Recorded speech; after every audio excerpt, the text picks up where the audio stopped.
Fala, torcida vascaína, sejam todos bem-vindos. Bora aqui para mais um conteúdo, mais uma notícia, trazendo para vocês aí a repercussão da grande vitória do Vasco em cima do Atlético Paranaense. Teve TBT, novamente o mesmo placar, novamente de virada. Vamos aqui com comentários do programa SBT Esportes Rio, já deixando os créditos aos canais da SBT Esportes. Torcedor vascaíno, se não é inscrito no canal, se inscreva, deixe o seu like e o seu comentário, que isso faz uma enorme diferença. Agora, bora pro conteúdo. Dele, ó, repetiu o Vasco a partida do início da semana e superou o Atlético Paranaense mais uma vez. Só que dessa vez, esse é o jogo de ida das quartas da Copa do Brasil. O Flávio Vinick estava lá, vai contar a história desse jogo. E na volta, um outro cara que também estava lá vai dizer o que ele achou dessa partida. Rodou. Hugo Moura comemorou a vitória dançando com o roupeiro. Pumita homenageou e deu força para a família do amigo uruguaio Esquerdo, ex-companheiro no Nacional. Mas a noite não começou bem para o Vasco. O Atlético quase saiu na frente depois do cruzamento do Canóbio. Recuado, o Vasco respondeu no contra-ataque com Payet em jogada individual, chutando com perigo. O Furacão apostava no Canóbio e depois do cruzamento dele, Maestriani escorou e Christian silenciou São Januário. Era o Furacão fazendo o primeiro outra vez. A gente tem tomado mais gols do que a gente gostaria antes de fazer, né? Mas eu acho que fica realmente a capacidade que a gente tem tido de se controlar, né? Na melhor chance do Vasco no primeiro tempo, Piton bateu para fora após passe do Payet. O Atlético voltou marcando em cima no segundo tempo e Maestriani por pouco não fez o segundo. O Vasco foi para a pressão no abafa e Pumita perdeu uma chance incrível. Logo depois, Ryan ajeitou de peito e o lateral não desperdiçou. Um golaço com sabor de volta por cima para Pumita. Fiquei lamentando en el primer chute que no pudo entrar, en el chute, segundo chute, la verdad que quería que entrase eso y por suerte entró, así que muy feliz. Aos 47, o time da virada mostrou poder de reação outra vez. Hugo Moura fez o Vasco repetir o roteiro do jogo passado contra o mesmo Atlético.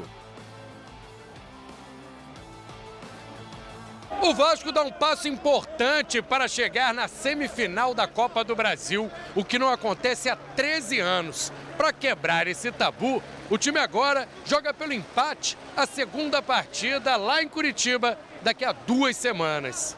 É uma vantagem mínima, a gente tem que estar muito focado para fazer um grande jogo lá, para a gente chegar entre os 4 na Copa do Brasil. Conquistar a Copa do Brasil vai se tornando um sonho possível. É melhor não duvidar do time da virada. Ué, gente, que é isso? É o tênis da sorte, Pedrosa? Sabe o que é isso aqui, Fernanda Maia? Sabe o que é, Vene Casagrande? O que é, Pedrosa? Coisa que você não tem. Como não? Pezinho no chão. Achei que fosse tênis, pô. Pés no chão. Esse tênis aí parcelado em 30, tu não tem. Eu não tenho, não, Vene. Não, o tênis é barato. Amigo. O que é caro? Cara é a passagem. Muito bem, Pedrosa. Quem sou eu, pô? Eu não tenho o salário dele, como que eu vou ter um tênis desse, pô? Eu sou humilde. Eu tenho pés no chão, entendeu? Ô, Lucas Pedrosa, como foi? A atmosfera maravilhosa ontem em São Januário, né? Como é que foi essa partida pra você? O empate pra você naquele momento já tava assim, menos pior na sua cabeça? Quando o Vasco empatou a partida, já tava na minha cabeça assim, bem, pelo menos a gente tá vivo. Vai tentar fazer um milagre e passar lá na Liga Arena, mas a gente tá vivo. Só que a virada, ela veio num momento muito importante. Eu acho que no primeiro tempo o Vasco da Gama fez um jogo nem tão mal assim como pareceu pela derrota parcial, mas o Atlético Paranaense novamente foi mais efetivo. O sistema defensivo do Vasco acabou falhando ali e acho que é um sistema que falhou conjuntamente. O Piton, o Maicon e o João Vitor também. Os três acabaram tomando decisões erradas na hora da jogada e aí o Atlético conseguiu fazer o primeiro gol com o Christian. No segundo tempo, a postura do Vasco ela já voltou diferente. Apesar do Vasco não ter conseguido imprimir um ritmo de jogo, você já viu um time um pouquinho mais agressivo. Só que no momento que o jogo ia tomando um contorno de nervosismo, um contorno complicado, mais ainda, além do placar, mas também pela atuação do time, a torcida do Vasco ela apareceu. Ela entrou em campo, ela levou o time, começou a cantar e isso passou também para o campo. Inclusive, obviamente, isso tem uma participação especial do Rafael Paiva, que conseguiu colocar, para mim, a melhor substituição da partida, que se chama Juan Esforza, entrou muito bem, comandando o meio-campo, melhorando a saída de bola do Vasco da Gama, no lugar do Cocão, que não estava tão bem. E ele também é corajoso ao tirar o Payet quando você precisa de um gol de empate dentro da sua casa, coisa que eu, para ser muito honesto, no momento, eu não faria. Mas é por isso que eu sou jornalista e o Rafael Paiva é treinador. Ele tira o Payet, coloca o Jean David, além disso, ele consegue afunilar o Ryan junto com o Verratti dentro da área e o Vasco consegue o gol de empate e logo depois consegue o gol da virada também, no João Vitor dando uma assistência, ele que jogou no sacrifício e conseguiu não fazer uma partida tão boa, mas uma partida decisiva. Parabéns ao garoto Ryan também pela belíssima assistência, o primeiro gol do Vasco, inclusive, foi um gol de almanaque e aí eu tenho que finalizar aqui fazendo um comentário sobre o melhor jogador da partida, que se chama Hugo Moura. Como você bem trouxe, Fernanda, a volta por cima desse cara com a camisa do Vasco é impressionante. Eu fui um cara que critiquei bastante naquele jogo contra o Atlético Paranaense e é impossível não falar sobre o que ele fez na segunda-feira, que ele já merecia o gol, só que esse gol foi mais importante ainda nessa quinta-feira, um gol da virada contra o seu ex-clube, uma atuação perfeita para um volante. O Hugo Moura jogou demais. Ô, Venê, a gente falou ontem aqui que se o Matheus Carvalho tivesse no Skin Prime, a dupla com o Hugo Moura, quando tudo funciona, o Vasco vai bem. Agora, o Hugo realmente, quando o Hugo joga bem, o Vasco ele consegue dar a volta por cima, assim como ele mesmo deu. Eu não tenho certeza, mas eu acho que o Hugo Moura, ele é genro do Cuca, não é? Sim, sim. E aí, quando ele sai do Atlético Paranaense e vai pro Vasco, o Atlético ainda era... o treinador ainda era o Cuca. Quando ele encontra o seu ex-clube, era o Cuca, que é o sogro dele, e ele foi expulso. Para quem não lembra, a gente traz essa memória aqui. Ele foi expulso naquele jogo. Então ficou uma coisa, meu Deus, o ex-clube, ele foi expulso e ainda era o sogro dele, meu Deus, e jogou mal, olha que cara... E foi o que o Pedrosa falou, ele deu a volta por cima de uma forma impressionante, né? Essas histórias no futebol me encantam muito. Independentemente de quem fosse o treinador naquele momento, se era sogro, se era pai, ele seria criticado pelo que ele fez naquela partida. E de fato ele foi muito mal e ele mereceu as críticas e ele sabe disso. Na época ele até reconheceu isso. Só que era muito cedo para a torcida ter aquele tipo de atitude pedindo a saída dele, que não jogue mais com a camisa do Vasco. Isso aconteceu bastante, inclusive, nas redes sociais. Mas o Hugo Moura, ele deu a volta por cima com a camisa do Vasco. E além da grande atuação, e eu concordo com o Pedrosa que para mim ele foi o melhor em campo, não só por conta do gol que ele fez uma baita atuação.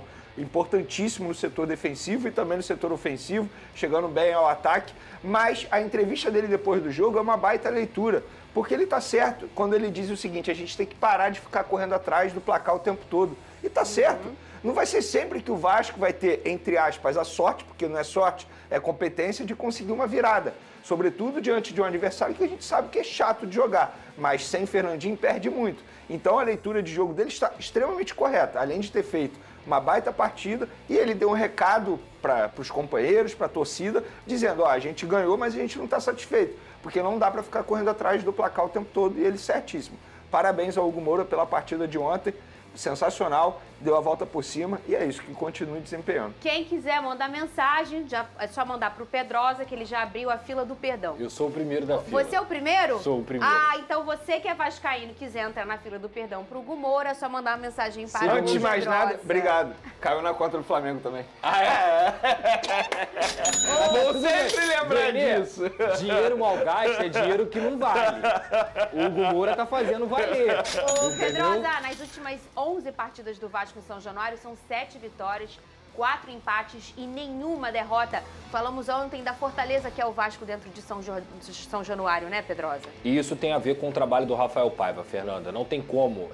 Eu vi muita gente, por exemplo, naquele momento onde o Vasco estava muito mal na temporada com o Álvaro Pacheco, falou sobre a mudança que teria que acontecer. Essa mudança é precoce, não sei o quê. E o Rafael Paiva mostrou que ele conhece o elenco, que ele conhece a base do Vasco, porque ele tem tirado leite de pedra com esses garotos. Ele potencializou os jogadores desse elenco também. E isso não quer dizer aqui que o Rafael Paiva não comete erros. Ele comete erros sim, até porque é completamente normal ele cometer erros no primeiro trabalho profissional dele, diante de um gigante que é o Vasco da Gama. Mas ele comete muito mais acertos do que erros. Inclusive ele conta não só com a competência, mas um pouquinho de sorte. Porque no outro jogo, por exemplo, o Emerson Rodrigues não estava jogando nada, ele mantém o Emerson Rodrigues e o Emerson Rodrigues acaba fazendo gol. Nesse jogo ele tira o Paê, que também estava mal, e a substituição dá muito certo com a entrada do Jean David. Então o Rafael Paiva é o responsável direto, não só pelo bom trabalho que o Vasco faz, mas também por recuperar esse grupo. Um grupo de jogadores que respeita a camisa do Vasco, que voltou a entender o tamanho do clube que eles estão vestindo e principalmente a frase que eles sempre usam: ganhar, perder, empatar, isso é do jogo. A forma como a gente joga tem que ser inegociável. O Vasco é um time limitado, que ontem teve 3, 4 desfalques no time titular e mesmo assim conseguiu um baita resultado diante do Atlético Paranaense, 2 viradas em uma semana. Então, eu acho que o torcedor vascaíno tem que se dar o direito hoje de ficar feliz e parabéns ao Vasco, porque é o melhor momento dos últimos 6 anos do Cruz Maltino. Inclusive, é raro a gente ver o que a gente viu ontem, porque os 3 principais jogadores de linha, na minha opinião, Piton, Verratti e Paê, eles não fizeram uma boa partida. Não fizeram. Os 3 foram muito mal. E aí entra a competência de outros atletas. É raro acontecer isso, mas aconteceu. Os 3, de fato, não jogaram bem. E aí, quando esses personagens não vão bem, alguém tem que sobressair. Você quer falar do Coutinho? Rapidamente, porque muita gente pergunta, o Coutinho já está recuperado da Covid, o Coutinho voltou a treinar normalmente ontem e ele vai ser preparado para a segunda partida contra o Atlético Paranaense. Que é semana que vem já. Dia 11 de setembro. Lá na Liga Arena. Porque semana que vem é a data FIFA. Tem a data FIFA. O Vasco joga contra o Vitória final de semana, mas a chance dele ir é remota, é quase 0, e ele já voltou a treinar normalmente. O Vasco quer preparar ele para ter ele 100% para o segundo jogo. Inclusive o Vasco deve ter o retorno do David, do próprio Paulo Henrique, que estava suspenso. Vai ser um time melhor, mas que precisa parar de tomar gol, como o Vene falou, no primeiro tempo. Porque tomar um gol lá no primeiro tempo, na Liga Arena, é fatal. Olha aqui, põe aqui na tela. Olha só o que tem aqui na tela, cadê? E bom pro Vasco em relação a essa recuperação, né, Pedrosa? Vai ter 11 dias aí para recuperar depois do próximo jogo. O Lucas Duarte falou: eu prefiro ver o Vasco na final da Copa do Brasil do que se classificar para Libertadores. Mas você pode conseguir os 2. Você pode chegar à final da Copa do Brasil, ser campeão e se classificar. Mas ele quis dizer que... é verdade. Entendeu? Porque o campeão da Copa do Brasil vai para Libertadores. Mas e se não fosse? Qual que você preferia? Se não fosse, vamos supor que a Copa do Brasil, o Vene traz um ponto excelente. A Copa do Brasil te dá uma vaga na Libertadores. Mas vamos supor que ela não desce. Eu prefiro a final da Copa do Brasil. Eu também ia preferir. Porque eu acho que, obviamente, se classificar para a Libertadores é sempre importante, mas o Vasco está num processo de reconstrução. E talvez ir para a Libertadores, e olha, pelo amor de Deus, gente, eu quero que o Vasco vá para a Libertadores, mas quando você vai para a Libertadores, aumenta uma pressão, e principalmente pelo tamanho do Vasco, de tem que ganhar, é muita pressão. Então, assim, pensando na forma geral, na reconstrução do Vasco, eu acho que seria mais importante você ganhar uma Copa do Brasil e chegar numa final, lógico, na nossa tese hipotética aqui, do que o Vasco se classificar de fato. Tomara que se classifique, mas é um processo que tem que ser devagarzinho. Como eu disse pra vocês aqui, eu acho que no futebol hoje você tem que ter casca e o Vasco tá ganhando essa casca novamente. Agora eu quero saber do Vene. Qual que você prefere? Pensa bonitinho. Não, vou falar do seu time, não é do dele não. Tá. Ó, imagina que você vai ganhar É isso aí, torcida vascaína. Cara, o Vasco tá demonstrando ser uma nova equipe, né? Demonstra tanto psicologicamente em campo, né? Demonstra por parte da diretoria, demonstra organização. Então, assim, é realmente um Vasco que a gente não se vê há 6 anos. A gente não tem assim um Vasco tão completo, né? Em relação à diretoria, em relação à organização, em relação a dentro de campo, psicológico dos jogadores. Hoje o Vasco, por exemplo, consegue reverter um placar desses aí, como foi de ontem, contra um time que é qualificado.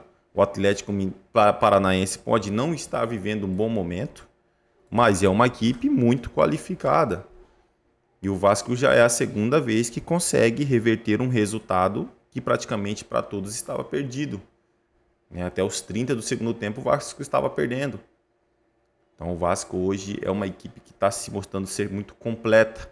E isso é muito importante para uma equipe grande que quer brigar por alguma coisa. Jornalista André Hernan irrita torcedores do Vasco após a vitória do Vasco contra o Atlético Paranaense por 2-1 pelas quartas de final da Copa do Brasil. O jornalista André Hernan, que fazia reportagem de campo pela Prime Video, deu uma declaração que não agradou a torcida do Vasco. O repórter afirmou que o Vasco vai fazer um confronto direto com a Vitória no próximo domingo pelo Brasileirão. O Vasco vai jogar contra o Vitória, é confronto direto lá embaixo. Porque hoje o campeonato do Vasco é olhar para a parte de baixo da tabela, disse Hernan ao vivo. É um cara que não tem muita credibilidade, então nem deve se perder o tempo falando de André Hernan, né? É isso aí, torcida vascaína, agradeço a vocês pela companhia. Se não é inscrito no canal, se inscreva, deixe o seu like e o seu comentário, que isso faz uma enorme diferença. Desde já agradeço, valeu!